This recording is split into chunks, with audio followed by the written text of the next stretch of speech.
Meus amores, boa noite. Tá ouvindo? Tá certo. É uma alegria enorme toda a oportunidade de trabalhar, de colaborar, de servir. E ainda mais na casa que é do meu coração.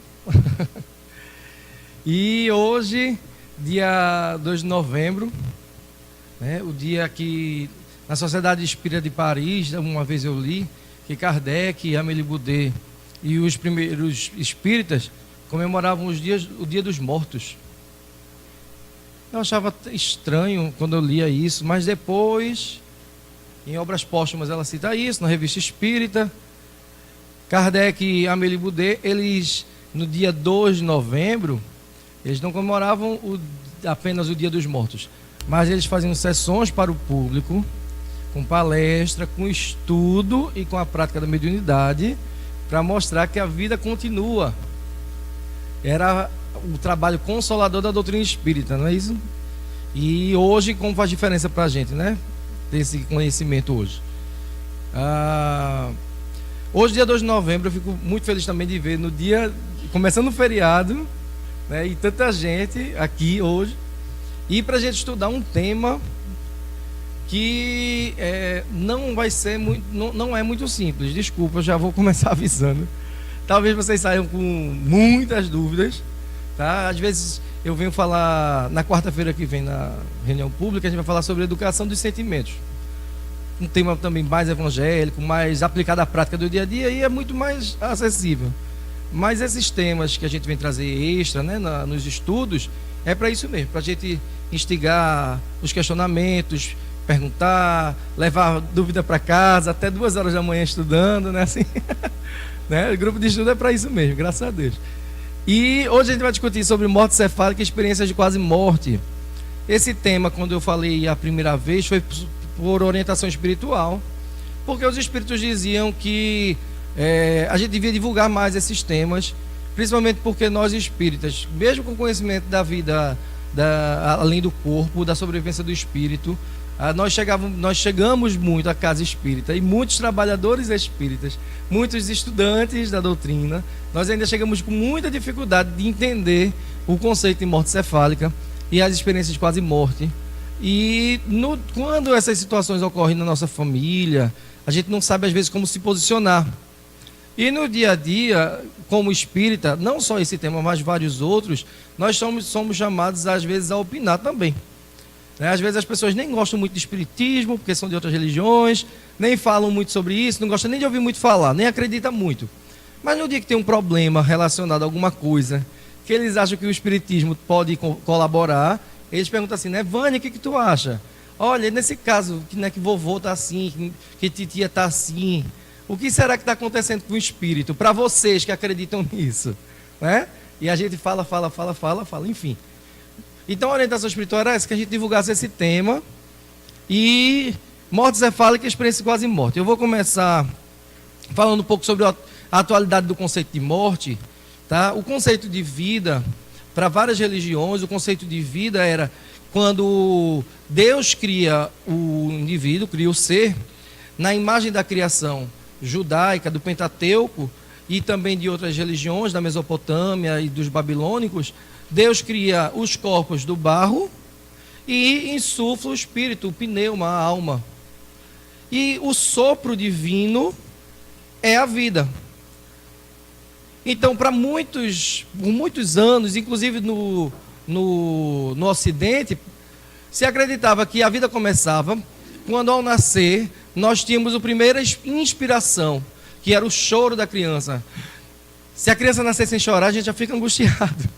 Meus estágios de obstetrícia, quando eu chegava em sala de parto, eu cheguei esperando todos os meninos chorando. E cadê os meninos chorando? Porque a gente ainda tem essa cultura de que a vida está começando. Mas a gente sabe, como Kardec diz, que o processo encarnatório, que a encarnação começa na concepção, os espíritos respondem a Kardec, mas a gente sabe que o processo de reencarnar começa bem antes da concepção. A resposta é que a concepção começa na fecundação. Não, perdão. Que a encarnação começa na concepção, mas o processo reencarnatório começa muito antes. E não é o sopro, como a gente acreditava que começava a vida. Depois desses conceitos de morte, de vida, foi evoluindo, assim como o conceito de morte, porque assim como se acreditava que a vida começava com a primeira inspiração, que era quando o sopro do Criador, a alma penetrava nos pulmões e assumia o corpo, também se acreditava que o último suspiro, que a expiração final, era a saída da alma do corpo. E a gente sabe hoje que antes desse último suspiro do corpo, a alma já começa em várias situações o processo de desligamento, e às vezes após o último suspiro do corpo também, a alma pode permanecer ainda ligada, jungida ao corpo. Então, o último suspiro é um conceito também que a gente não tem como se utilizar. Para a ciência, se acreditou por muitos anos, até a década de 50, e muitos profissionais ainda têm essa visão de que a morte ela ocorre com a cessação da atividade cardíaca, quando os corações param de bater. Mas a gente sabe também, depois da década de 50, com a evolução da tecnologia na área de saúde, que existem vários momentos, várias situações, que o coração para de bater, volta a bater e a vida permanece. E para a atividade do espírito, então, aí é que a gente tem um parâmetro bem mais estendido. Porque se para o corpo continua havendo vida, para o espírito, então, aí é que existe vida, e às vezes vida em abundância de detalhes, de efeitos, de situações. Eu trabalho hoje, eu sou enfermeiro, minha residência foi em cardiologia, trabalho com cirurgia cardíaca, e durante a cirurgia cardíaca a gente deixa o coração parado, né? O trabalho da gente, o cirurgião está operando, e o trabalho da gente na perfusão é deixar um coração parado em torno de 2 horas. Eu não mato ninguém, porque depois eu boto ele para funcionar. A gente aprende também como é que volta o coração para funcionar. E a gente entrega ele funcionando, na maioria das vezes, quando Deus permite, porque quem decide também não somos nós, né? Por mais que a gente faça com maior boa vontade, com maior competência, é Ele que vai decidir os caminhos das pessoas. Então, o conceito de que o coração marcava a finitude também era muito pouco. Quando a gente começa a entender várias situações hoje, é pouco se achar que a vida acaba quando o coração bate. Então, a parada cardiorrespiratória, que era o conceito que a gente tinha, evoluiu para o conceito de morte encefálica. E agora a gente entende que quando o encéfalo cessa a atividade, aí sim, a cessação completa, que a gente vai mostrar, da atividade do sistema nervoso central, que aí eu vou explicar um pouquinho, esse conceito hoje é o que a gente tem como conceito de morte. É lógico que um coração que para de bater, se nós não tivermos nenhum suporte, em seguida o cérebro, todo o tronco encefálico, todo o encéfalo vai parar de bater também. Vai parar de funcionar também. Ele não vai conseguir funcionar sem o coração. Mas se a gente conseguir dar um suporte, o encéfalo continua funcionando também por muito tempo. Então, desde a década de 60, a parada cardíaca já foi mudando de conceito, já foi deixando de ser parâmetro para a gente definir morte. E a gente precisava também, com a evolução da tecnologia, ter conceitos que fossem seguros para a gente precisar morte. Por quê? Num período mais antigo, não sei se vocês lembram, mas aquelas pessoas que durante o velório levantavam do caixão. Já escutaram isso? Interior tem história até hoje, né? Acho que talvez você já tenha escutado várias histórias dessa, que a pessoa estava no caixão e levantou, estava no velório e levantou, enfim. Meu avô tinha um livro de um inglês que fez um estudo mórbido, horrível. Eu li, fiquei morrendo de medo anos, traumatizado, que era um livro, me assombrou muito, que era um livro que se chamava Enterrados Vivos. Esse livro descrevia vários casos de quando se abria a sepultura, o corpo tinha se mudado de lugar, as unhas tinham sido arrancadas tentando rasgar o caixão, enfim, não vou nem descrever porque era desesperador. E eu morria de medo dessas coisas. Então, quando a gente fala nas situações de morte, para dizer que eu morri, eu quero que a pessoa tenha certeza que eu morri, não é assim? A gente pensa quando chegar a minha hora, não me enterre na dúvida, não. Na dúvida, deixe feder, né? Deixe ficar lá. E é um medo que a gente tem. Para levantar na hora do caixão, Deus me defenda. Né? E aí, hoje a gente tem um conceito de morte, que eu vou apresentar o conceito de morte encefálica, que é um conceito seguro de morte. Eu trabalhei muito tempo, eu sempre trabalhei desde que acabei a faculdade com cardiologia e neurologia, sempre. Com emergência cardiológica e neurológica, UTI, cirurgia cardíaca, cirurgia de neuro, enfim. E eu via vários casos de morte encefálica, a dificuldade que a gente tem de abordar a família, de conversar com a família, de explicar esse conceito. Alguns casos de experiência de quase morte, poucos, que é muito raro, mas alguns casos de experiência de quase morte também. E até que aconteceu com a minha família, Meu avô, 2 anos atrás, desencarnou, e ele desencarnou com morte encefálica. Ele teve um acidente vascular cerebral isquêmico. No primeiro dia, a gente achava que ele ainda tinha chance de sobreviver. O acidente, que era isquêmico, uma artéria que entupiu, rompeu. No segundo dia, a gente já sabia, pela imagem, que tinha uma chance dele sobreviver com muita sequela. Mas no segundo dia, piorou o sangramento, o sangue tomou conta, e a gente já sabia que ele não tinha mais chance. Só que, para a minha família, que não é profissional de saúde, não é espírita, para explicar isso é muito difícil, explicar o conceito. Hoje a gente vai falar sobre isso, mas para quem não está aqui participando, né, é mais difícil. E é um conceito que precisa ser muito divulgado, porque até hoje a irmã dele, 78 anos, minha tia, eu amo, mas ela ainda diz que acha que a gente podia ter feito mais alguma coisa. Porque o meu discurso era que a gente deveria confirmar a morte encefálica e se despedir dele. Morte encefálica é morte. Que a gente vai ver esse conceito. Mas para quem não entende é muito difícil, como se a gente estivesse abandonando o paciente. A gente não está abandonando o paciente, a gente está num conceito mais avançado, reconhecendo que ele morreu. Porque artificialmente, com drogas, com arsenal terapêutico, a gente consegue manter um corpo. Depois da morte encefálica, depois que o encéfalo para de funcionar, a gente consegue manter um corpo vivo, funcionando minimamente, nas condições não ideais, né, mas minimamente, a gente consegue deixar um coração batendo artificialmente até 11 dias de um corpo morto. Tá? No trabalho eu já deixei até 3 dias. E é para isso, essas técnicas hoje existem para a doação de órgãos. Então a gente confirma o óbito e artificialmente a gente consegue manter os órgãos funcionando para que seja útil para a doação dos órgãos. Mas é difícil da gente entender. Porque num dia a gente chega na UTI e aquele parente da gente está com aqueles tubos, aqueles fios, aquelas coisas todas. No outro dia a gente chega e a equipe diz que ele morreu. Mas quando a gente olha, ele está com aquele negócio pipipi no monitor, está com aquele negócio da pressão, está cheio de fio. Para a gente entender que aquele corpo que está funcionando, que a gente toca ainda é quente, está morto, é difícil, não é assim? Mas a atividade encefálica já cessou.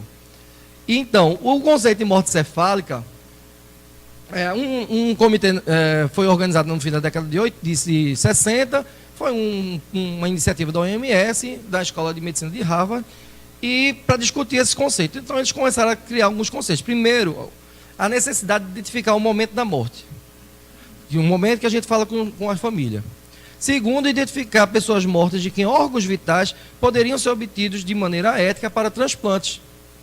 Tá? O conceito de morte encefálica, a tecnologia para a gente manter o corpo, é o que salva vidas hoje. Tá? Alguns órgãos a gente consegue tirar até 6 horas depois que o coração para de bater. Mas enquanto o coração está batendo, a gente consegue manter vitalidade e a gente consegue deixar os órgãos úteis para doação.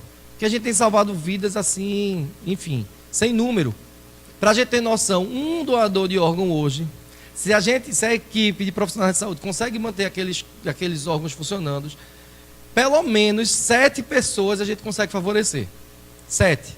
E se a gente tiver doação de pele e ossos, que no Brasil não é tão comum, pele e ossos, a gente consegue multiplicar isso para 10, 12 pessoas. Tá? Com os órgãos principais, a gente consegue favorecer 7 pessoas. Isso é muita coisa, muita coisa. Tá? Por isso que é importante a gente estar discutindo isso hoje. Vamos lá. E aí? Então, talvez vocês não tenham muita intimidade com essa imagem, e eu fiquei sem o apontador. Deixa eu ver se meu mouse funciona. Estão vendo o mouse? A pontinha, uma setinha? Tá certo. André Luiz descreve essa estrutura cerebral na década de 50, e na década de 60, será que serve?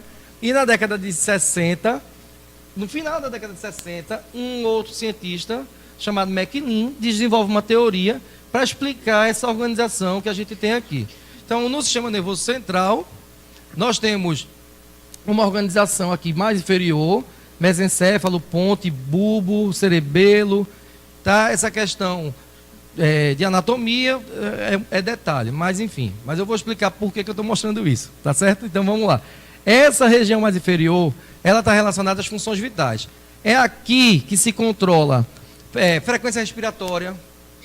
Vocês sabem quantas vezes estão respirando por minuto? A gente controla em algum lugar isso? É automático, não é assim?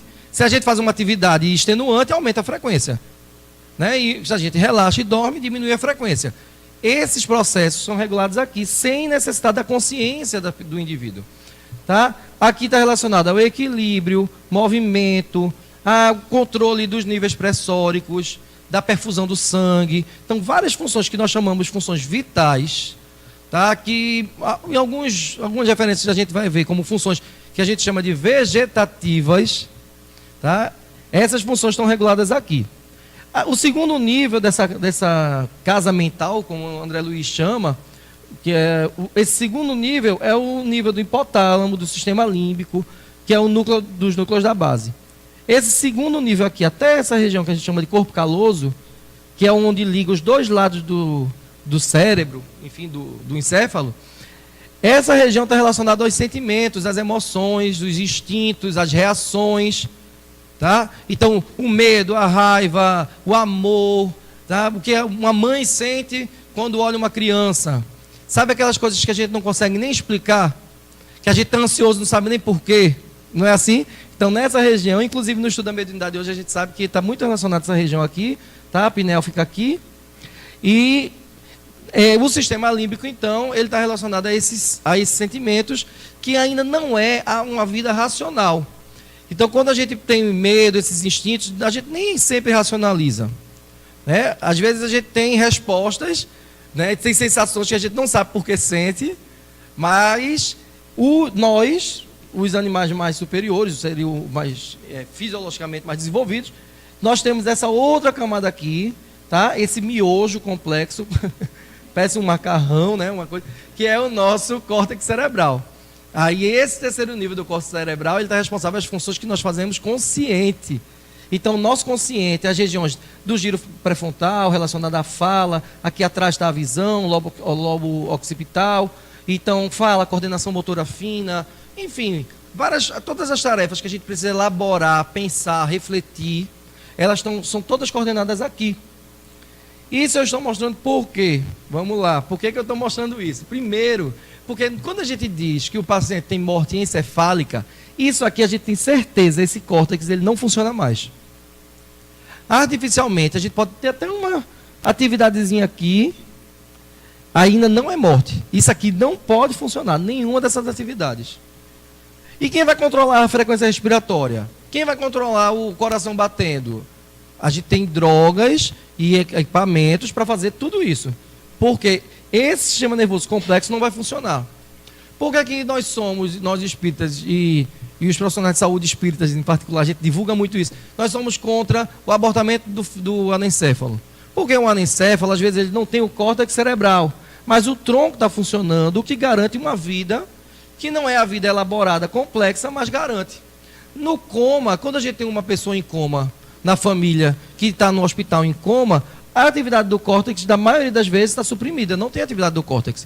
Mas, às vezes, muitas vezes, nós temos atividade do sistema límbico, das emoções, e eles reagem, inclusive, à presença dos parentes. A gente vê no monitor como é que, quando sai uma visita, como o paciente, às vezes, fica bem, e como os pacientes, às vezes, descompensam dos seus parâmetros vitais, dependendo do que a visita traz. Por isso que a gente chega na beira do leito, do lado da visita, chora, se desespera. Olha, você tem que sair daí logo, porque lá em casa está o caos, não tem comida, não sei o quê. Ah, você não sabe o que sua filha está fazendo. A mãe chega para o pai, para o marido e diz assim, você não sabe, sua filha, olha, já debandou, seu filho já não para de tomar cachaça. O sistema límbico está registrando ali. E o espírito ainda presente, viu? Então, cuidado. E a gente vê essas alterações. E, por fim, o tronco encefálico, as funções vitais. Quando a gente tem um estado de coma, essas funções vitais estão garantidas. No estado de morte, não. No estado de morte, não tem nenhuma atividade aqui. No caso do anencéfalo, ele não tem o córtex desenvolvido, mas aqui o sistema límbico tem. E eles expressam emoções e reações, certo? E os parâmetros vegetativos também. Lógico que isso é uma estrutura coordenada, com o progresso, vai ser incompatível com a vida adulta, a gente sabe. Mas no planejamento reencarnatório de cada um de vocês aqui, tem quantos anos planejados para a vida de vocês? Alguém sabe? Alguns parentes de vocês já viveram 100? Tem algum que já viveu 20? Algum que já viveu 5 semanas? Teve algum que já viveu apenas no útero? É a necessidade do espírito. Então, dentro do planejamento reencarnatório do espírito, no caso da anencefalia, as doenças, quando nós reencarnamos, todas as doenças vêm no perispírito dentro do planejamento. Às vezes vem um câncer, a doença cardíaca, que vai nos levar com muita idade. Às vezes vem o câncer na infância. Então, existem várias formas de planejamento reencarnatório e a anencefalia é uma dessas. Hoje, nós temos como recorde, né, Marcela de Jesus, que é o caso de uma criança anencéfalo que viveu menos de 2 anos, mas 1 ano e 8 meses, ou 1 ano e 10 meses, eu não lembro. E ela viveu esboçando reações, sentimentos, conseguia respirar. Ela não tinha esse córtex aqui desenvolvido, mas as emoções, as funções vitais ela tinha. Então, por isso que nós não temos condições de ser a favor do abortamento, do anencéfalo. Então, no coma, essas atividades estão suprimidas, mas elas podem permanecer indefinidamente suprimidas ou voltar à atividade. No caso da morte encefálica, não há atividade, não tem como voltar à atividade.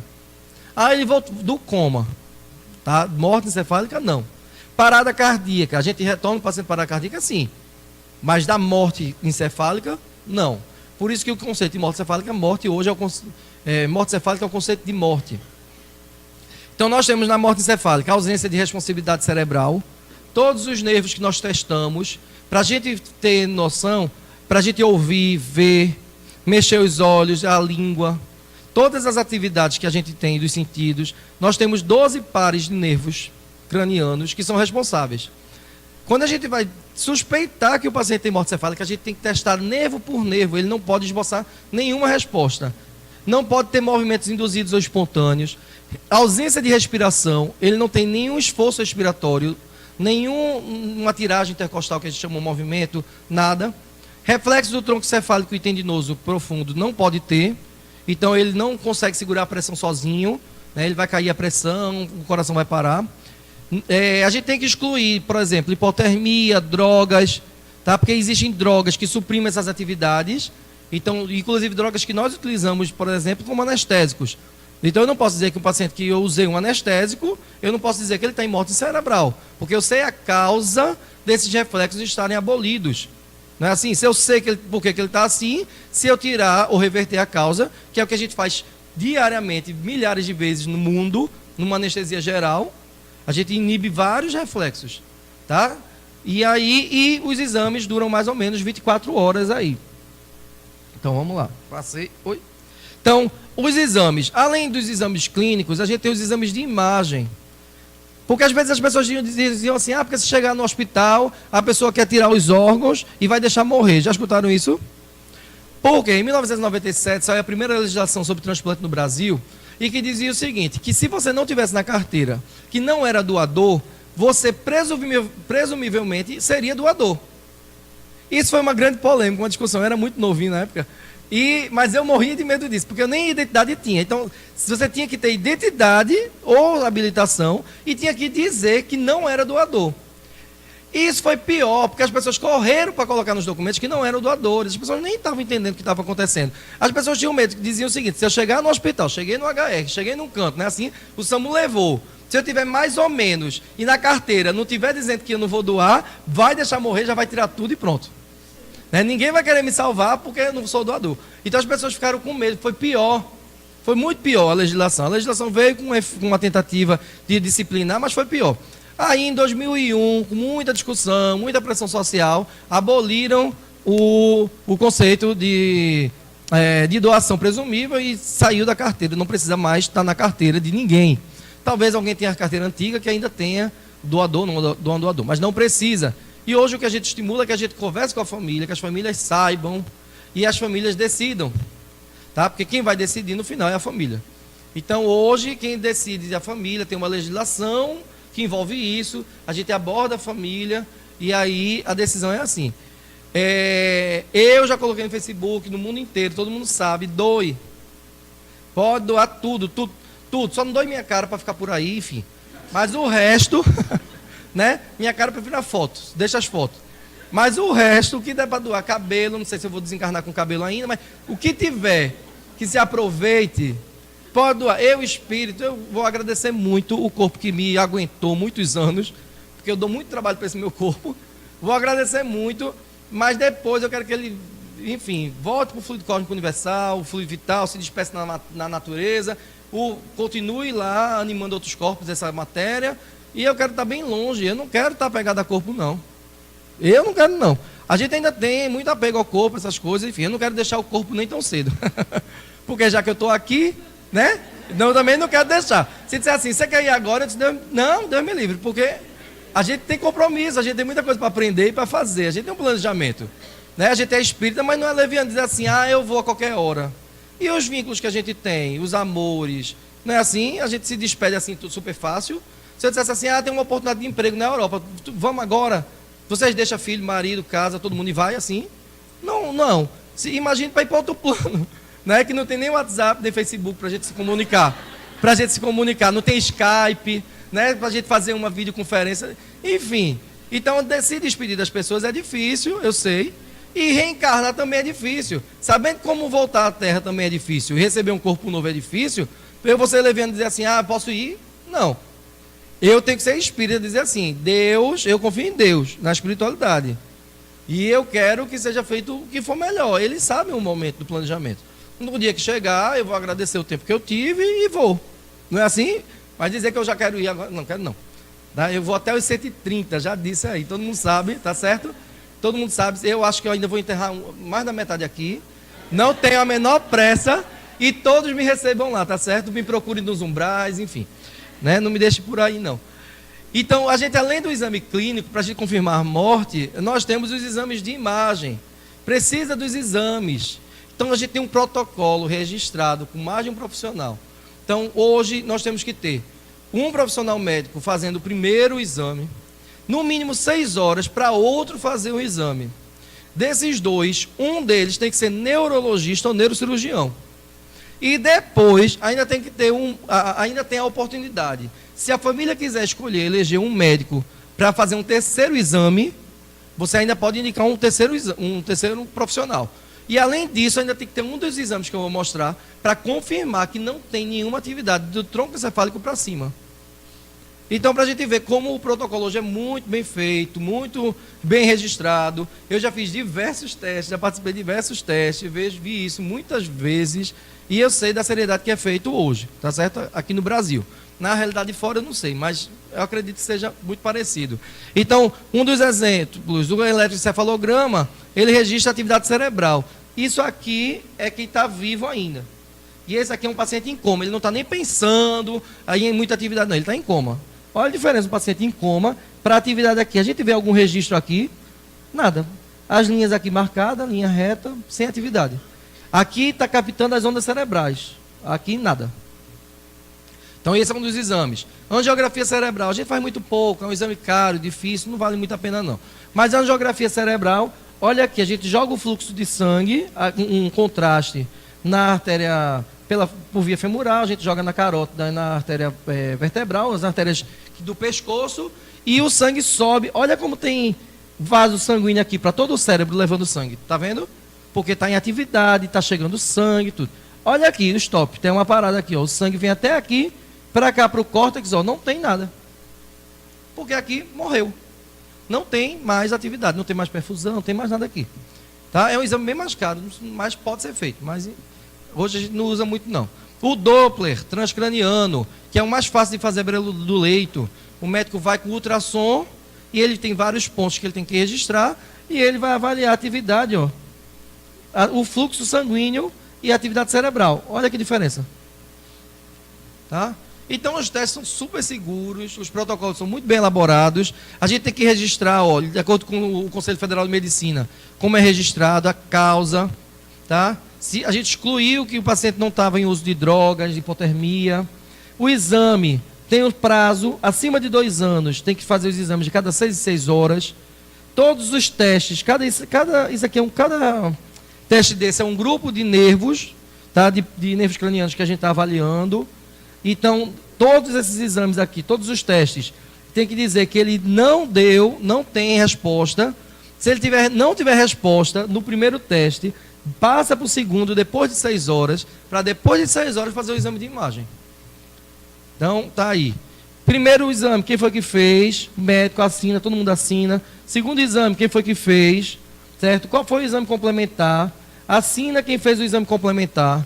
3 profissionais assinando. Certo? Então, morte cefálica, o paciente morreu. Certo? Estou falando ainda muito físico, né?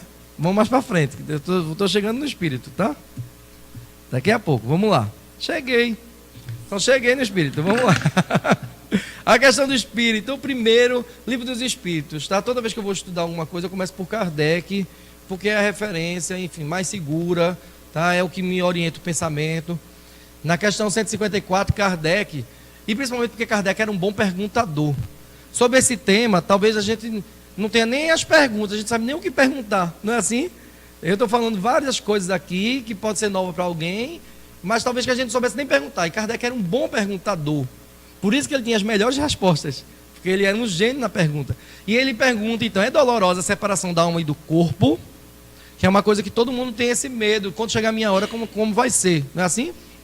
E os espíritos dizem, não, o corpo quase sempre sofre mais durante a vida do que no momento da morte. Durante a vida do que no momento da morte. A alma, nenhuma parte toma nisso.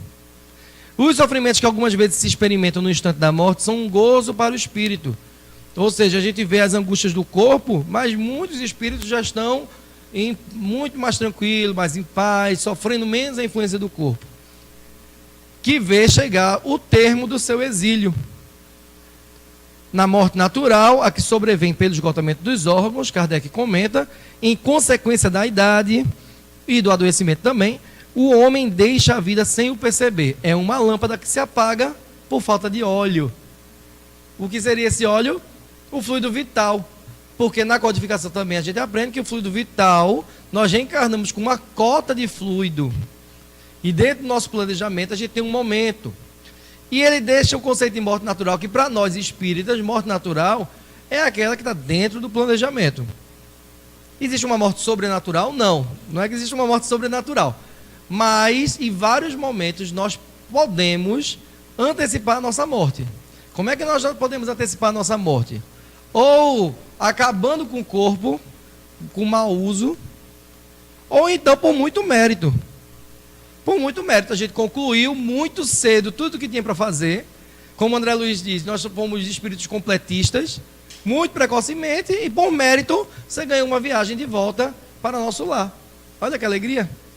Geralmente, esses grandes espíritos que completam sua missão mais cedo, continuam na Terra ajudando aqueles que estão ao seu lado, né? Mesmo que eles nem precisem mais estar aqui. Às vezes eles conseguem até prorrogar, por mérito, o prazo que estão na Terra. Tá certo?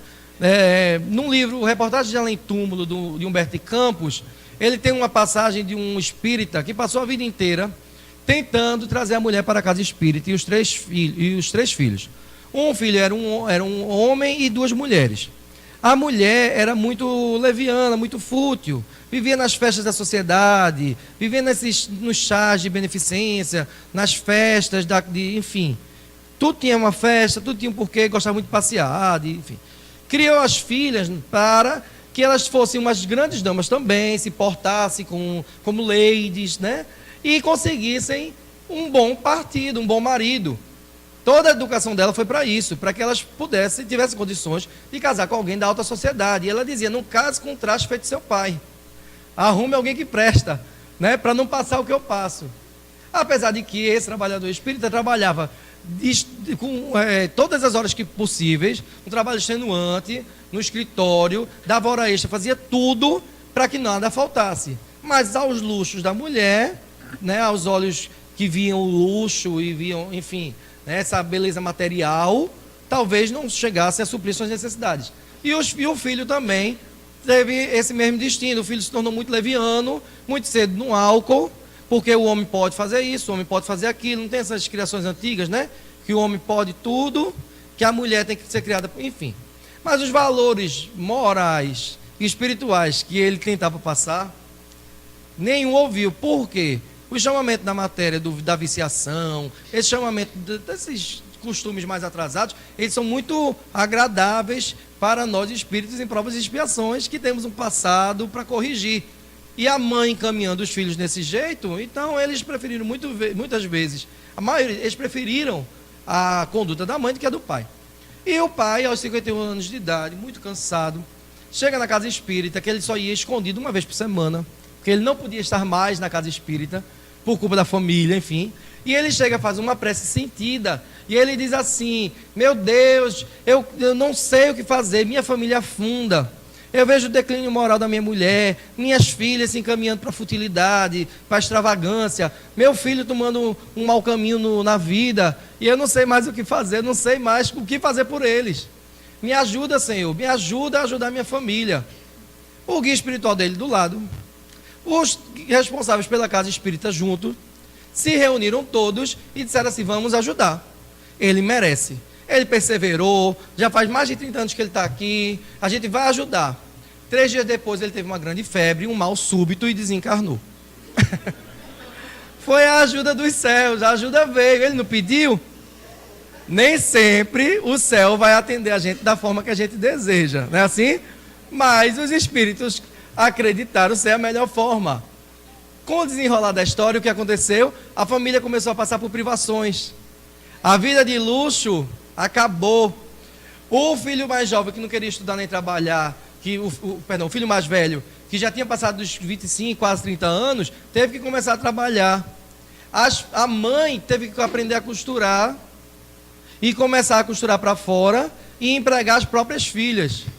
E humildemente, depois de anos de dificuldade, chegando próximo da penúria, elas foram bater na mesma casa espírita na qual o pai havia militado por mais de 30 anos. Então foi uma morte que ele teve mérito, né? Ele havia cumprido, ele tinha tentado dentro do que era possível, com o seu compromisso, e a morte veio. Então tá aí. Quem desencarnou porque cumpriu sua missão, porque chegou no seu momento, que viveu bem, aproveitou as oportunidades, vai se desligar muito mais fácil. Tá? Quem passou a vida também apegado às coisas da matéria, longe do desenvolvimento da espiritualidade, da religiosidade, também, para se desligar do corpo vai ser difícil. Porque de todos os bens materiais, a gente nunca dá valor ao corpo, contando ele como matéria. Porque a gente acredita a gente às vezes é tão materialista, que acredita que este computador é meu, este iPhone, este carro é meu, como se a gente tivesse posse. E o corpo, então, a gente nem discute que o corpo é um empréstimo. A gente nem pensa nisso, o corpo é meu. Né? A gente às vezes acha assim: eu posso fazer o que eu quero do meu corpo. Então, se desapegar das coisas materiais é muito difícil. Se desapegar do corpo, então, que a gente acha mais ainda, a gente tem às vezes certeza de que ele é propriedade nossa, é muito mais difícil, né? Ele continua na pergunta 155: como se opera a separação da alma e do corpo? Rotos os laços que a retinham, ela se desprende. Quais são os laços? Perispírito, os laços do perispírito, tá certo? No estudo aprofundado a gente vê o cordão de prato, duplo etérico, a forma com que o perispírito interage com o corpo e garante o vitalismo e o automatismo celular. Mas quando chega um momento, os laços vão sendo desfeitos. Quando chega a hora, e nós temos mérito, chegou a hora, a espiritualidade vem, auxilia no processo. Até que chegue um dia que a gente seja evoluído o suficiente para a gente participar do próprio processo desencarnatório. Que a gente consiga fazer isso. Olha, vê que grau de evolução. Espíritos muito superiores, eles participam do seu processo de reencarnar e desencarnar. A gente não quer reencarnar e não quer desencarnar, é o contrário. A gente reluta, enfim, né? Porque a gente sabe dos débitos, a gente está em progresso ainda. Nele continua perguntando ainda, que ele vai mais além. E ele faz a 155A dizendo assim: a separação se dá instantaneamente por brusca transição, vem a morte com a foice e leva, né? Assim, a imagem que a gente tem, como se ela cortasse de uma vez, ai meu Deus, né? E a foice da morte. Haverá alguma linha de demarcação nitidamente traçada entre vida e morte? Nitidamente traçada? Não. A alma se desprende gradualmente. Não se escapa como um pássaro cativo a que se restitua subitamente a liberdade. Aqueles dois estados se tocam e confundem. A fase de desligamento vai se confundindo. Vocês já viram aquele idoso que passou de 90, né? Minha avó era assim, muito, bem durinho, né? Que você não diz nada. Aí, nos últimos meses, né? Assim, a gente diz assim, a vovó caiu tanto, está tão quietinha. Não é assim? O fluido vital está esgotando. No adoecimento, a mesma coisa. Tá? Às vezes, precisa de meses para esse desligamento? Também não. Às vezes, o desligamento pode ser de horas, de dias, né? A gente não tem um parâmetro também para dizer isso. De quanto tempo? Aqueles dois estados se tocam e se confundem, de vida e morte, desse processo de transição, de sorte que o espírito se solta pouco a pouco dos laços que o prendiam. Estes laços se desatam, não quebram, tá? Não se corta a vida. A gente se desapega, se desenlaça. Né? Como os espíritos têm cuidado, inclusive com a palavra, porque a imagem de romper os laços que unem a matéria, de quebrar, né? Parece que é uma coisa brusca, não é assim? Então a gente desata esses nós. Tem alguns momentos que a gente quebra, tem, nos suicídios, consciente, inconsciente, nas situações que a gente antecipa o nosso momento, porque a gente teria assistência para o desencarne, e nesses momentos a gente antecipou, a gente não deu nem prazo para que a natureza, a espiritualidade se realizasse esse trabalho. Então, a separação definitiva da alma e do corpo pode ocorrer antes da cessação completa da vida orgânica. Ele pergunta isso, ele divulgou em 1858, né? Começou a trabalhar em 1855, 56. Então, essa pergunta deve ter sido feita nesses anos aí. Faz muito tempo, a gente não tinha morte encefálica, nessa época não existia UTI, nada. Mas olha a resposta que eles dão. Na agonia, algumas vezes, já tem deixado o corpo. Em vários processos, às vezes, que a morte era doméstica no século XIX, né? As pessoas morriam em casa, a gente sabia que o parente estava morrendo e avisava para a família, né? Assim, olha, liga para o povo que de domingo ele não passa, não é assim? E a gente vinha de todos os cantos e chegava os parentes e a pessoa e os parentes já iam com tanta certeza que a pessoa estava desencarnando que já ia pronto para o velório, já levava o preto, né? A pessoa ainda estava viva lá, agonizando. E aí ele diz que nesse momento, várias vezes a alma já tem deixado o corpo. Depende também do espírito, né? Vamos sempre lembrar disso. Nada mais há que vida orgânica. E hoje a gente consegue manter essa vida orgânica ainda por mais tempo, depois do desprendimento total, depois, né, artificialmente. O homem já não tem consciência de si mesmo, entretanto ainda lhe resta um sopro de vida orgânica. O fluido vital ainda está presente e o duplo etérico ainda está ligado ao corpo.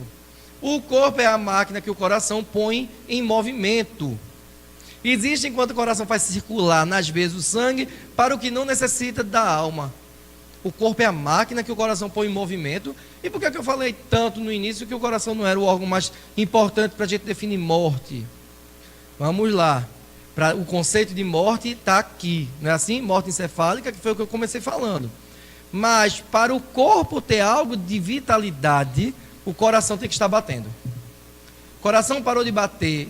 Os corpos que a gente consegue manter depois de morte encefálica, quando a gente desliga os aparelhos, né, que a gente acabou a doação, que a gente desliga, são minutos para eles apresentarem a rigidez cadavérica, a face marmórea, esbranquecida. Às vezes o corpo ainda está quentinho. Em minutos, quando o coração bate, ele já esfriou e já começa o processo de cadaverização. Tá? Então, o coração batendo, circulando, o coração, a gente vai ver o chakra, nos estudos do perispírito, a gente vê que o chakra cardíaco tem essa função, né, de, através da ligação com o sangue, dispersar os fluidos da natureza e dar essa circulação do fluido vital e a renovação do fluido vital. E quando acaba a atividade do coração, quando o coração já está fraquejando e o desligamento começa a acontecer, a gente já começa a perceber os sinais da morte, da rigidez cadavérica. Então existe essa vitalidade enquanto o coração faz circular nas veias o sangue. Os espíritos estavam certíssimos, certíssimos. A ciência em nada vem contradizer. Como se opera...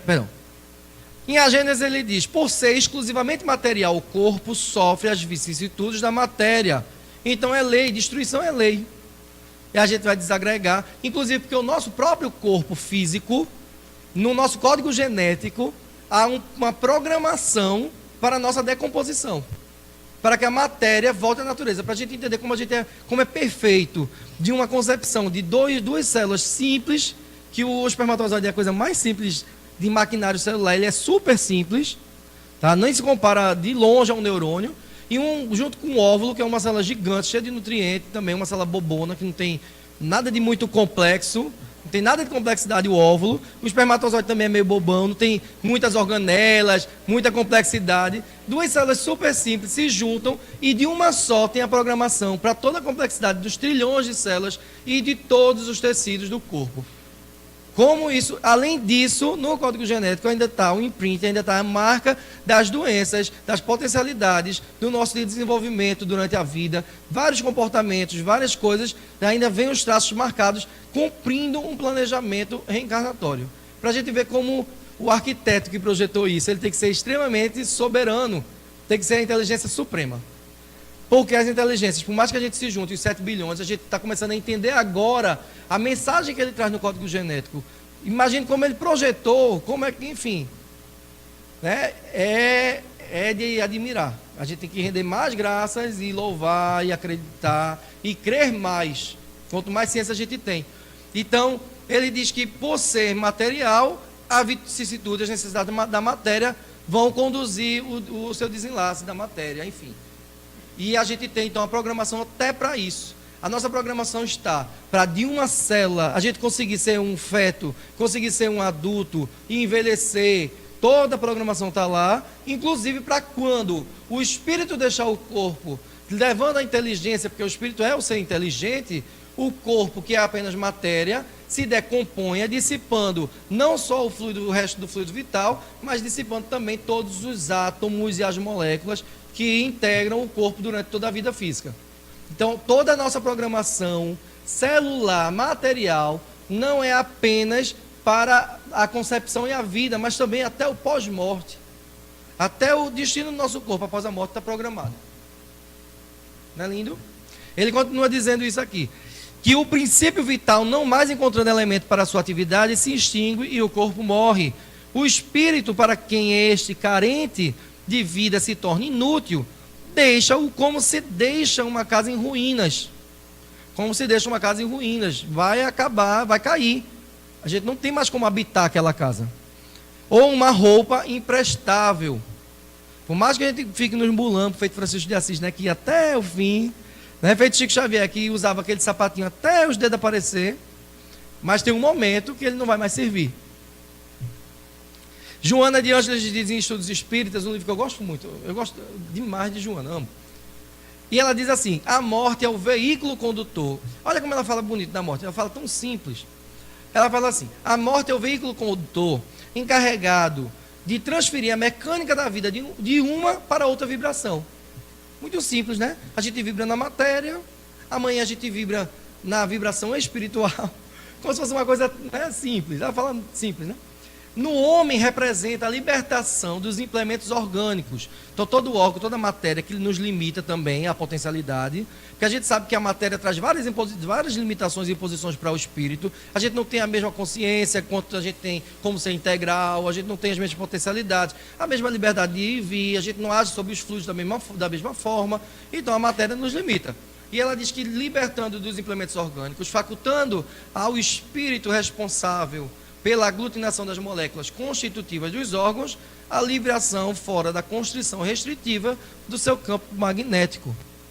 Ou seja, a morte nos dá a possibilidade de vibrar fora desse campo magnético do corpo, fora a ação das moléculas, que a gente pode se expandir e ir além. Então, a gente falou sobre o conceito de morte, de morte encefálica, né? O que acontece no desligamento. A gente teria muito mais coisa para falar, enfim. Mas a gente só tem até, por mim, até assim, 1h30, ainda eu estou de boa, tá? Estou brincando, até as 9h30, né? Assim, até as 9h30. Eu ficava de boa mais tempo, mas enfim. Então, como a gente tem um tempo, né, em outros momentos vocês vão estudar mais isso, tem roteiro do ES, tem roteiro do EAD, tem vários estudos, vocês vão aprofundar muito ainda nisso. Tá? Eu estou trazendo um panorama bem geral, Mas a gente vai começar agora a discutir a experiência de quase morte, tá? A experiência de quase morte. Então, na morte encefálica, a gente não tem retorno à atividade. A gente sabe que não tem retorno à atividade, não tem possibilidade, já é totalmente documentado, a gente já tem todo o protocolo, a gente sabe que não há mais como o espírito voltar a se expressar através daquele corpo. Não tem mais.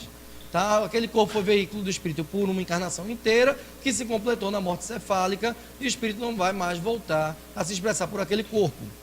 No caso das situações de coma, situações que são de coma naturais, induzidos, nos momentos que a gente tem, em situações que a gente não tem mais atividade cerebral por minutos, horas, dias, meses, anos, depende das situações, a atividade do espírito continua. Sempre continua? Não. Existem vários pacientes que estão em coma e permanecem em coma. Eles, espíritos. O corpo está em coma e o espírito está em coma. Porque o espírito, enquanto estava na vida plena, na juventude, nas situações do dia a dia, não se espiritualizou. É um espírito que não se espiritualizou. Ele não entende, não reconhece que há vida além da matéria. Os espíritos que são, as pessoas que, eu não sei se existe, também não estou nem aí. Não tem gente que é assim. Pode ser que sim, pode ser que não. Eu acho que não existe, não acredito em nada disso, não desenvolve uma vida religiosa, enfim. Quando o corpo cessa a atividade e entra em coma, ele, na condição de espírito, continua em coma. Porque ele próprio não acredita na possibilidade dele, como espírito, ter uma atividade além do corpo. Tá? A gente tem casos assim, uma vez, eu cheguei na emergência e chamei um técnico, chamei um maqueiro.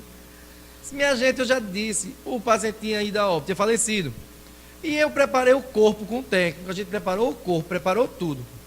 E eu fui fazer outra atividade, fui jantar, fui ver outros pacientes, visitar. Quando eu olho de longe, o corpo em cima da cama.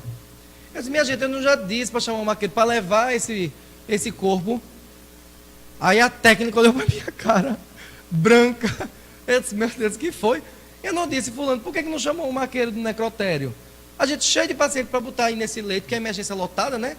E aí, enfim, a gente tem que chamar a família, não sei o que, eu já avisei. Já faz 3 horas que a gente preparou esse corpo aqui. Aí o maqueiro olhou para mim e disse assim, chefe, chefe, o senhor está falando de quê? Seu fulano. Quando eu olhei de novo, não tinha nada em cima da cama. Aí, a técnica de enfermagem branca, sangue de Cristo, olha, chefe, não mais plantou a noite com o senhor de jeito nenhum. Quando o senhor estiver de noite, me bote para outro canto, que eu não quero saber dessas histórias, que o senhor tem esse negócio de espiritismo, eu não quero saber disso. Aí eu fiquei branco. O que aconteceu? O espírito já havia passado o processo de desligamento. O corpo já havia morrido há horas, já havia sido removido, mas o espírito ainda permanecia no mesmo lugar, como se estivesse em coma. É um espírito evoluído, espiritualizado? Não. Agora, ele vai ficar ali indefinidamente? Não, porque caridosamente os espíritos superiores e por intercessão dos parentes que oram, que ajudam, enfim. Eu digo muito que a gente no plano espiritual, a gente também tem o SUS, não é assim? Tem gente, né, que tem bônus hora suficiente para ter um plano bom de saúde. Daí você desencarna, vai ter uma equipe super evoluída para lhe receber. Porque você tem bônus horas para pagar isso. Mas se você não tiver uma assistência básica, a gente vai ter, todo mundo vai ter, tá certo? Porque Deus não desampara ninguém, não é assim? Como Jesus diz no Sermão da Montanha, Ele é o mesmo Deus que faz o sol surgir para justos e injustos todos os dias, não é assim? Então é o mesmo que faz o sol se levantar. Então sempre vai ter assistência. Naquelas primeiras horas ele estava lá, naquelas condições ali. Então, a experiência de quase morte, a morte encefálica, a morte não aconteceu. Não aconteceu. Por isso que o termo quase morte é muito bem empregado. Já houveram várias discussões para substituir até o termo, porque muitas pessoas que não são da área, às vezes não entendem o que é quase morte. Tá? Quase morte. Às vezes a pessoa diz assim, eu tive uma piloura, quase que eu morri. Isso é a experiência de quase morte? Né? Porque eu desmaiei, eu tive enfim, não é, isso não é a experiência de quase morte. Por isso que o termo, a gente usa muito banal, né? Assim, eu quase morri. Oi, amor? Pode?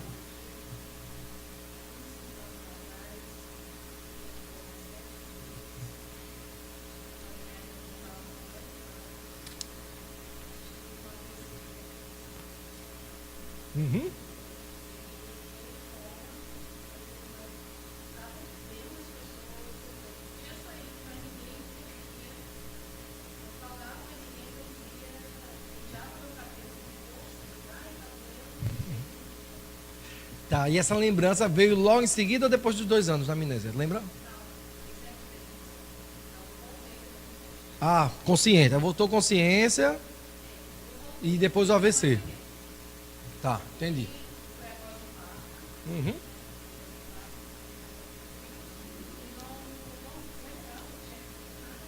Como é teu nome?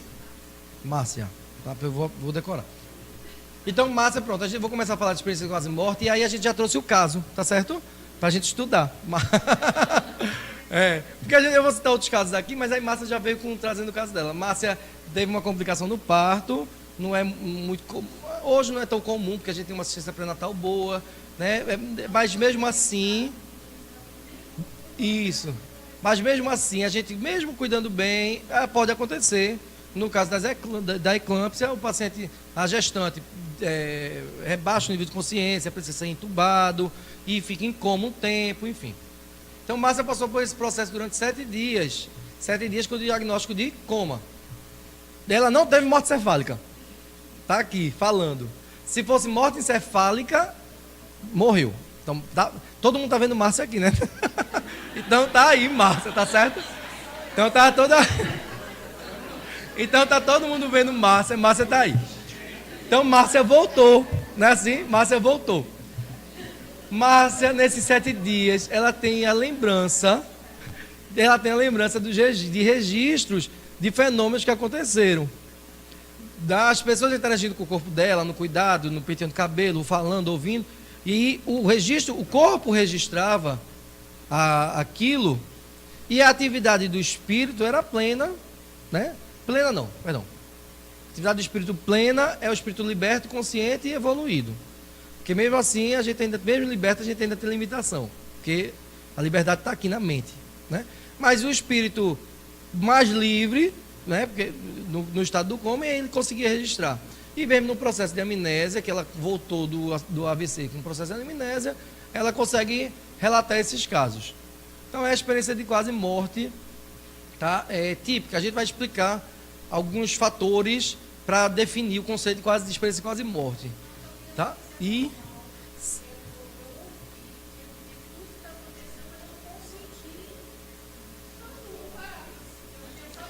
certo. Vamos lá. Para a gente dizer que tem experiência de quase morte, a gente vai ver que tem alguns conceitos. Olhando assim retrospectivamente, sem olhar teu prontuário, sem estar presente, ver os exames, a gente não tem como precisar, assim, é a experiência de quase morte típica. Porque no coma, a gente pode ter atividade cerebral. Então, se Márcia não tinha consciência, mas tinha atividade cerebral, não é experiência de quase morte. Certo? O cérebro está no estágio de consciência que não consegue, o corpo não fala, não reage, mas registra. Lembra aqueles estados lá do encéfalo, que eu disse que o córtex, aquela parte de cima, está relacionada à consciência? No caso de Márcia, no coma, aquela parte de cima, que está relacionada aos movimentos, à fala, aquela parte não estava funcionando. Mas o sistema límbico, que é a parte do meio, dos sentimentos, das sensações, né, que a gente ouve e sente aquele impacto, né, aquilo ali pode estar funcionando. Se é um coma superficial assim e ela está percebendo, não é a experiência de quase morte. A experiência de quase morte, a gente tem quase a sensação de quase todas aquela atividade, tá? E aí depois a gente volta. Inclusive, essa é uma das dificuldades que quem é materialista no estudo da relação mente-cérebro descrê, tá? E quer diminuir o valor das experiências de quase morte. Porque as experiências de quase morte são hoje, no campo da ciência da saúde, uma das grandes evidências da sobrevivência da alma. Tá? Mas para a gente poder chegar nisso, e a gente conseguir sair do conceito de experiência de quase morte até a sobrevivência da alma, para nós espíritas é fácil, porque a gente já parte do pressuposto para a vida da gente de que a alma sobrevive ao corpo. Mas para quem está no campo da ciência, com a metodologia tradicional de se observar os fenômenos da vida, não é fácil, porque a gente tem que ter um rigor metodológico, tá? Por exemplo, um cientista poderia chegar só com relato de massa e dizer assim, tá vendo? Se ele fosse um espírito e quisesse dizer que existe a sobrevivência da alma, ele diz assim, tá vendo? Massa é a prova viva de que a alma sobrevive ao corpo. Mas o cientista materialista diz, não, eu não tenho evidência suficiente para dizer que ela era atividade do espírito. Porque se eu não tenho um registro da atividade cerebral, se eu não tenho um registro que garanta que não tem atividade cerebral, eu não posso dizer que o cérebro não está funcionando e registrando. Só que a gente vai ver que vários casos, que a gente tem a certeza que não tem atividade cerebral. Aí são esses que dão um nó na cabeça dos cientistas materialistas, da ciência tradicional. Porque nesses casos, vários, tá? Perdão. Nesses casos, a gente não tem muitos argumentos, apesar de que eles já desenvolveram várias teorias, tá? Que eu vou mostrar algumas teorias aqui para explicar esses fenômenos, que deveria, como se tivesse alguma explicação fora da existência do espírito, que a gente sabe que não tem. Então, essas experiências, primeiramente, foram descritas na literatura médica do século XIX, começaram a ser descritas na época Kardec, que estava codificando, e foram identificadas como uma síndrome distinta há mais de um século atrás. Então, a experiência de quase morte começou a ser registrada há mais de um século. Só que os registros, os relatos eram muito insuficientes, porque para eu ter uma experiência de quase morte típica, eu tenho que ter uma atividade cerebral cessada, mas que volte. Naquela época eu não tinha droga, eu não tinha ventilador para o paciente, para entubar um paciente, eu não tinha dispositivo para dar um choque no coração, uma parada cardíaca. Então, para a gente chegar num conceito de quase morte era muito difícil. Existiam situações de coma que as pessoas já diziam que era quase morte. Porque para aquela época, uma pessoa entrar em coma sem o aparato de uma UTI era quase morrer. Não é assim? Então, os conceitos antigos não são muito válidos. Os conceitos começaram a se tornar válidos em 1975, quando o Raymond Moody ele lançou um livro chamado Life After Life. Nesse livro, que esse livro foi polêmico, ele começou a descrever os casos que ele havia convivido, que com o rigor que ele descrevia, ele com detalhe, com a cópia dos exames, ele descrevia com uma qualidade de detalhes tamanha que as pessoas não tinham muito o que dizer, não tinham qual é o argumento.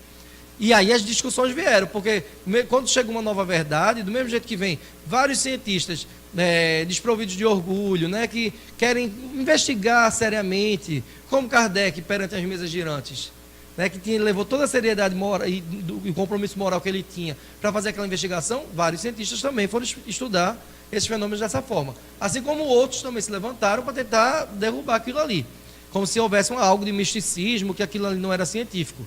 Tá? E aí, na primeira tentativa, né, outros dois pesquisadores, na primeira tentativa de uma análise estatística, começar a registrar os casos, tentar contar isso existe muito, será que isso é comum, um pouco comum?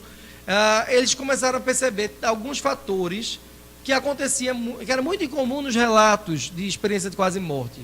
Hipervigilância, com aceleração dos pensamentos e visão e audição mais aguçadas. Hipervigilância é quando a gente está desperta, consciente, e hipervigilância é quando a gente está com a vigilância, com a atenção excitada. É quando a gente está no estado além de excitação. Quem descreve a experiência de quase morte, percebe muitos detalhes ao mesmo tempo. Vocês estão aqui, provavelmente, estão percebendo minha voz, ou estão olhando os slides, mas o barulho do ar-condicionado, vocês não estão concentrados. Ele já é um ruído que fica lá no fundo, que nem a gente não tem a vigilância, a atenção focada nisso. Mas no estado de hipervigilância, no estado de experiência de quase morte, muitos relatos é de que se percebe tudo ao seu redor. A pessoa consegue ver várias coisas ao mesmo tempo, ela consegue perceber várias situações ao mesmo tempo. Talvez seja essa também a consciência do espírito, não é assim? Porque a limitação dos nossos sentidos, né, eu só consigo ver o que está no meu campo visual. Só consigo ouvir aquilo que chega como onda na minha audição, no centro da audição. Mas o espírito, eu percebo com o perispírito, com o meu corpo espiritual. E aí o espírito, com o corpo espiritual, mais liberto da matéria, porque nesses casos de quase morte, os laços estão muito mais frouxos em relação ao corpo, e aí o perispírito consegue perceber muito mais coisas. Então, espiritamente, a gente consegue explicar o porquê disso. da hipervigilância. Alteração na passagem, despersonalização, com perda da emoção. A gente pergunta às vezes ao paciente, você sentiu o quê? E ele não sabe dizer, é como se ele dissesse assim, eu fiquei assim, né? Quando se prolongam as situações, por isso que as situações são curtas e fugidias. Quando se prolonga dias, provavelmente é coma, certo? Não é a experiência de quase morte típica. Mas na experiência de quase morte, ele não, são tantas informações, é tão novo, que ele não consegue nem elaborar o que está acontecendo. Tá? Ele não sabe nem, como se ele estivesse em outro mundo, chegando, né? E está chegando em nosso lar, vendo aquele aerobus, aquelas coisas passando, e você fica assim, você não sabe nem o que está vendo. Então é essa sensação. A alteração na passagem do tempo, ao mesmo tempo de ter a sensação do self, do eu, separado ou desprendido do corpo, com sensação de estranhamento ou irrealidade. Não reconhece aquilo como realidade, porque não é a realidade em que conscientemente a pessoa vivia. Né? Por você viver os 50 anos na realidade da matéria. De repente está interagindo com o mundo espiritual, né, do nada, e ainda vendo o seu corpo. Então essa sensação de estranhamento é difícil, né? As pessoas relatam isso. A alteração na passagem do tempo, porque a contagem do tempo também é diferente. Você tem uma noção de tempo tentando materializar esse conceito, né, usando o parâmetro do corpo, mas você, espírito, tem outra dimensão, outras formas de interação.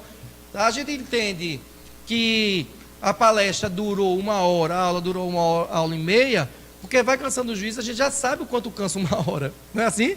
A gente já sabe o quanto cansa 1 hora.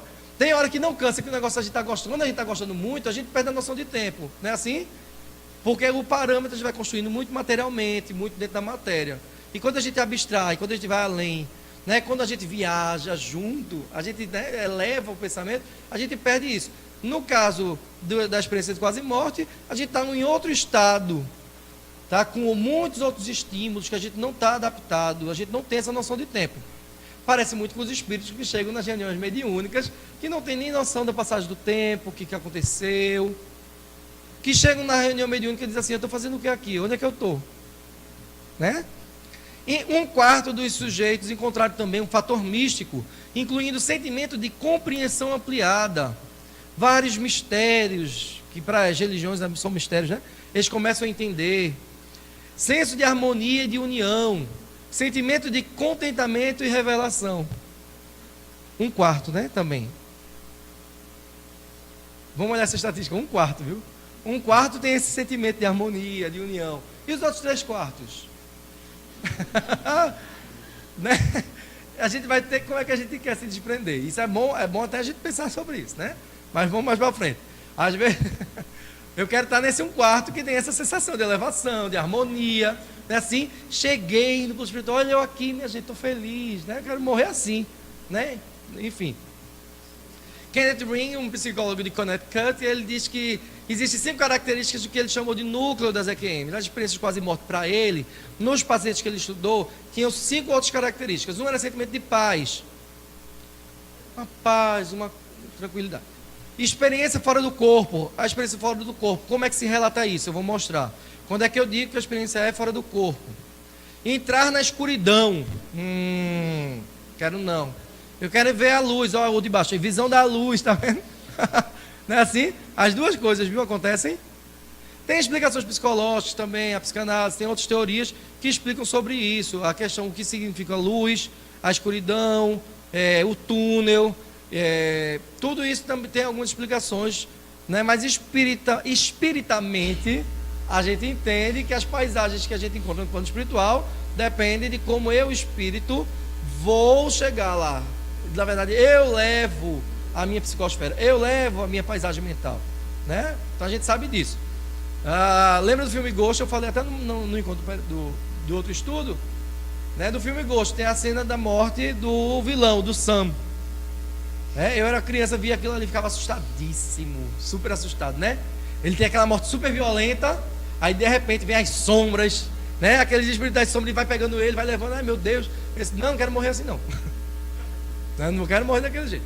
Então ele desenvolveu uma escala para avaliar a experiência de quase morte, tentando rastrear, confirmar, uma avaliação psicológica para estudar isso. tá? A visão de entrar na luz. Olha, né? Tem as pessoas que dizem assim, olha, se você estiver passando mal alguma coisa, vê uma luz, não vá não. Eu vou. Que não vai? Não é? Eu vou. Não bote uma luz não que eu vou. Tá? Então tá aqui. No panorama geral, as experiências de quase morte, as EQMs, elas são referidas por 12 a 18% dos pacientes de paradas cardíacas. Parada cardíaca, no momento da parada, a perfusão do cérebro é mínima, quase zero. A perfusão é a chegada de sangue. Então, o que chega de sangue é quase nada. E o cérebro funciona apenas com a reserva de oxigênio que ele tem. Só que essa reserva dura de 3 a 5 minutos. Depois não consegue manter a atividade cerebral. E nós temos paradas cardíacas que reanimamos por 20 minutos. Ou mais, viu? Um belo dia estava eu de plantão. E aí um paciente teve uma parada cardíaca. Eu reanimando. Chamei um técnico. Né? O apelido dele era Negão. Um homem desse tamanho, grandão. Porque massagem cardíaca faz força. Né? Para apertar ali. A gente vê nos filmes, na novela, né, o povo fazendo aquela massagem ali, acha, isso é fácil fazer, vai fazer? Não é fácil não. Fisicamente a gente tem que estar bem preparado. A médica de plantão comigo, ela era bem magrinha, 1,5 m, pipi mignon, ela nem tinha força, ajudava, e aí ela ficou fora, outra técnica assim, bem pequenininha, fazendo as medicações e a gente assistindo a parada, como acontece várias vezes, enfim. Eu já tive num plantão 7, 8 paradas cardíacas num dia. Então, né? E aí, só que nessa teve um detalhe. Na hora que eu comecei a fazer a massagem, um espírito disse assim, não pare. Comecei a fazer a massagem, deu 5 minutos, 10 minutos, a gente vai fazendo droga, adrenalina. A gente conseguiu fazer um choque, tinha indicação de choque. Só que depois ele não tinha mais indicação de choque. Daqui a pouco ele entrou num quadro que a gente chama de assistolia, que o coração já não tem mais atividade, já está zerado. Depois da assistolia, 10 minutos, a gente já não tem mais o que fazer. E aí deu 10 minutos. E o espírito diz assim, insista, não pare. Diz, meu Jesus. E a médica já dizendo assim, olha Eduardo, onde é que tem declaração de óbito aqui? Porque para a ciência comum, não é? Para todo mundo, inclusive para mim em outros momentos, a gente tem que declarar o óbito, eu não tinha mais o que fazer. Mas o espírito diz assim, continue. E eu dizia, meu Deus, eu vou continuar fazendo massagem aqui. E aí eu dizia, vamos, não, mas só mais um pouquinho. Aspira aí mais adrenalina. Aí a técnica dizia, mas pra quê, chefe? Bota mais adrenalina. E a médica dizia, não, eu disse, bota, vamos. Mais um pouquinho. Ela disse, tu insiste muito, não sei o quê, mas vamos. Aí ela ficou ainda mais uns 5 minutos. Quando deu uns 10, ela disse, Eduardo, pare. E eu dizia, meu Deus, eu faço o quê? A técnica dizia assim, chefe, não adianta mais não. Aí, o técnico que estava comigo, ele era de uma religião que se chama Vale do Amanhecer. É uma religião espiritualista, né? Diferente. E ele sabia que eu era espírita. Aí ele olhou para a minha cara e disse assim, chefe, isso é uma coisa dos espíritos, é? Eu disse, é. Aí ele disse, então vamos. Aí ele disse, então vamos. Eu disse, vamos. Ficou eu e ele fazendo massagem, reanimando. E a gente foi. E olhando o relógio, 40 minutos. A médica já estava sentada com papel, pedindo os documentos. Peça ali os documentos para a gente fazer a declaração de óbito. E eu disse, meu Deus, Eduardo, olha, às vezes tu é meio doido. Eu disse, eu sei, minha filha, eu sou. Enfim, 40 minutos depois, quando eu já estava para desistir, porque eu ia dizer para o espírito, olha, infelizmente, fisicamente eu não aguento. E aí, o monitor, atividade elétrica. Aí, ui. Aí eu, chefe, olha aí, olha aqui. Voltou a atividade elétrica. O coração voltou a funcionar. Aí eu, fulana, vem ver. Ela levantou branca, olhando para minha cara. Aí ela disse, olha, eu não disse que ele ia ficar bom. Aí ela olhou para mim e fez, tu é vidente? Como é que tu... Não, Eduardo, tu tem uma bola de cristal, alguma coisa. Disse, não, é nada não. E o paciente foi para a UTI, tá?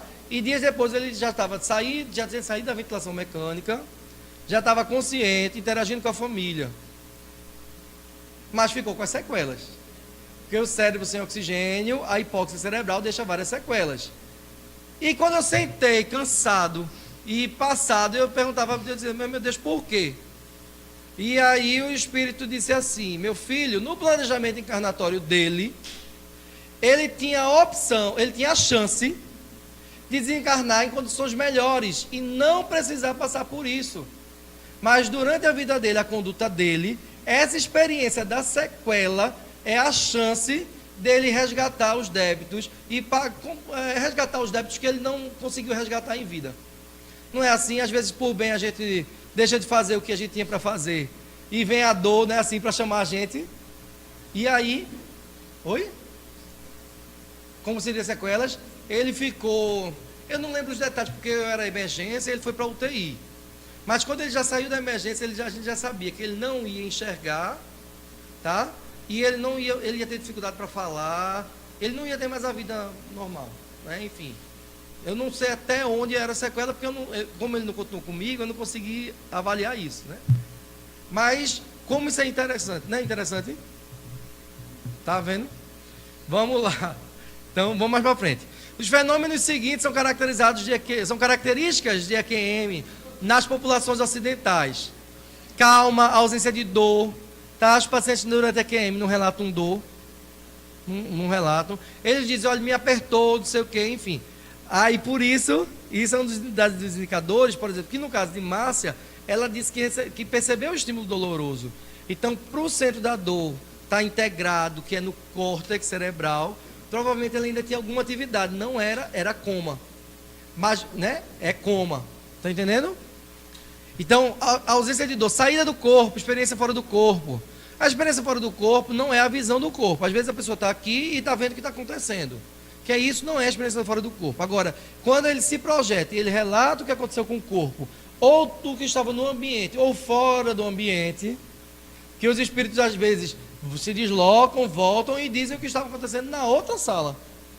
Tá? Aí é a experiência literalmente fora do corpo. Né? A gente tem os casos que a consciência é ampliada, você vê mais, mas você ainda se percebe no corpo. E isso a pessoa relata. Não é muito difícil, não. Já aconteceu com vocês, na volta do sono para a vigília, você vai despertar, você se sente preso no corpo e o corpo não responde? Você sabe que está no corpo. Mas quando as pessoas acontece também, a gente se vê fora do corpo. Quem é médio de desdobramento, a gente sabe, né? Vários momentos acontecem de forma espontânea, na reunião mediúnica, às vezes é utilizado, e a gente se vê fora do corpo. Então a gente tem essas duas experiências essas duas situações na experiência de quase morte. Viajar por um túnel. Amor, diz.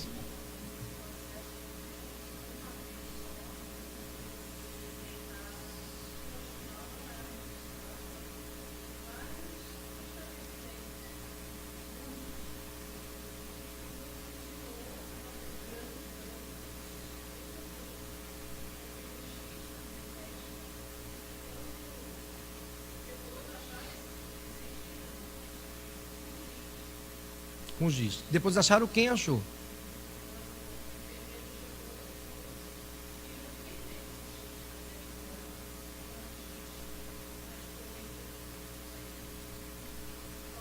Tá. Então, o enfermeiro material, o enfermeiro do plantão, cuidando do teu corpo.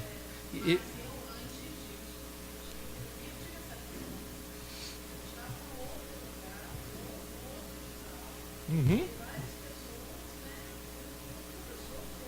Uhum. Tá. De acordo com Kardec, o que a gente tem que pensar primeiro? O que a gente tem que pensar primeiro é buscar a causa na matéria. A causa na matéria seria, vocês entenderam o relato dela? Acho que quem está longe não escutou. Ela disse que em espírito se percebeu em um outro hospital, em outra situação, com uma equipe ao redor, e um orientador mais velho ia lá e marcava na testa dela um X. Só que no plano da matéria, o enfermeiro que cuidava dela chegou no plantão, olhou para ela e ela tinha uma marca na testa de um X. Não é estranho? Primeira coisa que a gente pensa, de acordo com Kardec, é o quê? Que em algum intervalo, em algum momento, alguém fez alguma marca. Alguém fez alguma marca. Materialmente é a primeira coisa que a gente vai pensar. Refletir sobre tudo isso, excluiu todas as possibilidades, materialmente ninguém fez aquela marca. Por exemplo, a gente não usa de jeito nenhum giz dentro de uma UTI. Então, se uma marca foi de giz, enfim, o giz nem entra. Deus me livre, não tem como. Então, né? Então não tem como ter sido uma marca materialmente produzida. Existem outros fenômenos que conseguem fazer isso. Os fenômenos que nós chamamos de fenômenos de efeitos físicos. Kardec descreve isso várias vezes, fenômenos de efeitos físicos. São comuns? Não, não são comuns. Mas tem alguns porquês. Provavelmente quem percebeu esse fenômeno, toda a equipe e todas as pessoas que ela contar, né, que vão dar credibilidade porque conhecem ela como uma pessoa séria, enfim, para várias pessoas talvez isso tenha um valor muito significativo, né? Então a gente tem que pensar sempre nessas possibilidades. E aí, uma coisa, voltando para os fenômenos que acontecem, viajar por um túnel, encontrar seres espirituais, que nem sempre é bom, tá? A gente tem um relato de um parente nosso desencarnou e foi recebido por outros. Só que ela sabia que os outros haviam desencarnado antes dela. Então, quando o meu tio-avô, bisavô, chegava lá, que já tinha morrido há muito tempo, chegava a dizer, oi, tudo bem, seja bem-vinda, ela corria no plano espiritual. Chegava o desencarnado para receber ela, já corria longe. Né? Então, encontrar com seres espirituais, né, pode acontecer. Parentes falecidos, paisagem bucólica, visão retrospectiva da vida. Isso acontece demais, visão retrospectiva da vida. Reconhecimento de uma barreira ou limite para além do qual não se pode ir, e a volta abrupta ao corpo, tá? Que isso acontece quando a gente desdobra também, né? Tem essa sensação nos sonhos. Eu vou acelerar um pouquinho da clínica, né? Essa parte mais clínica, e vou relatar alguns casos que ilustram o que eu estou acelerando. Mas só sobre algumas questões que na ciência se chama assim de aspectos discrepantes, como se fosse alguma coisa que não bate. Porque as experiências de quase morte no Oriente e no Ocidente são diferentes. Então as pessoas dizem assim, então isso não existe. Porque ela diz que viu um anjo, ela diz que viu Buda, ela diz que viu Shiva, ela diz que, enfim, então não existe. Cada um está tendo uma viagem da própria cabeça. Não é assim? Nós, como espíritas, a gente entende o quê? Que no plano espiritual a gente se agrupa por afinidade. E que existem comunidades existem freiras, existem monges, existem... Enfim, a identidade a gente se apresenta, de acordo geralmente com a última encarnação, e a gente se agrupa dessa forma. Tem algum sentido um monge, um budista desencarnou, um chinês de olhinho puxado, aí vem uma freira baiana, irmã Dulce, vai receber ele. Enfim, como espírito superior, ela pode ir ajudar. Mas é muito mais familiar, não é assim, quem está de acordo com a sua crença. Isso não tem nada que invalide o fenômeno, tá? Isso é um dos aspectos aí que eles discutem, que como não tem um padrão fixo, então se não tem um padrão fixo, não tem. Mas o que em saúde tem um padrão fixo? Quem adoece igual ao outro, mesmo com o mesmo diagnóstico? Nada em saúde tem o mesmo padrão fixo. A gente não tem padrões, tá? A gente tem um rol de... Oi. É um caso com o Sai Baba, né? Que ele conta, tem um vídeo bem interessante no YouTube dele falando de Sai Baba, né? Dos contatos que ele tem com Sai Baba, que acho que ele é Divaldo coronariopata, né? E numa situação que ele estava doente, eu não lembro dos detalhes, porque no vídeo ele conta bem muito detalhe, mas ele diz que ele vê Sai Baba presencialmente lá, que a gente sabe que é espírito, né? Vindo auxiliar ele na visita no plano espiritual, e ele com a consciência disso. Então tem várias situações que acontecem na experiência de quase morte. Com o olhar espírita a gente equaciona muito mais fácil isso, tá? Enquanto o cientista diz assim, cada um vê de um jeito, a gente sabe que somos espíritos diferentes e temos experiências diferentes também, tá? Falta de um único mecanismo cerebral explicativo, que isso também é difícil. A gente não sabe. A experiência de quase morte começa no momento que o que parte do cérebro desliga. A gente não tem o padrão. A gente não consegue reproduzir em laboratório. Dizer assim, eu vou dar um remédio que vai parar essa parte do cérebro, vou dar um choque aqui, vou dar fazer algum procedimento e eu vou fazer com que você tenha uma experiência de quase morte. Não tem. A gente não tem isso. A gente não sabe o mecanismo todo. A gente sabe que cessa a atividade cerebral e o fluxo sanguíneo e vai acontecer.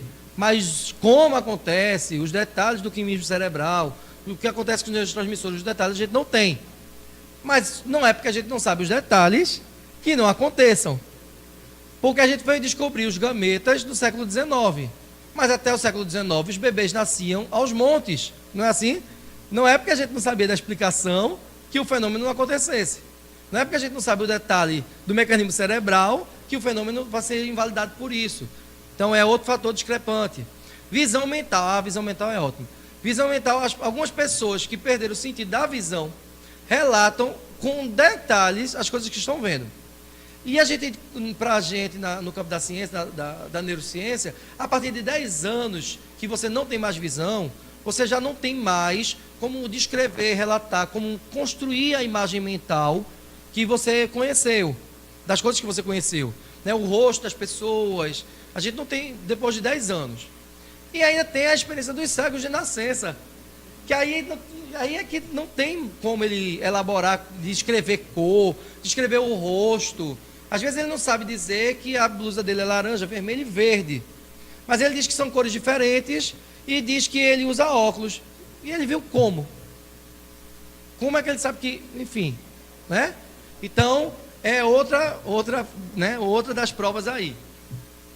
Visão mental. Elizabeth Kübler-Ross, que é uma das psiquiatras muito importantes no estudo da tanatologia, do estudo da morte, ela acompanhou mais de 20 mil pacientes à beira do desencarne e ela traz vários relatos desses aí, tá? Os estudos com parada cardíaca, os estudos da parada cardíaca, a gente não tem débito cardíaco, não tem sangue circulando e não chega sangue no cérebro. A parada cardíaca é o clássico da experiência de quase morte, tá? É o mais clássico, é o que a ciência mais aceita, é a pós-parada o paciente relatar, que é o caso que eu vou encerrar contando, certo?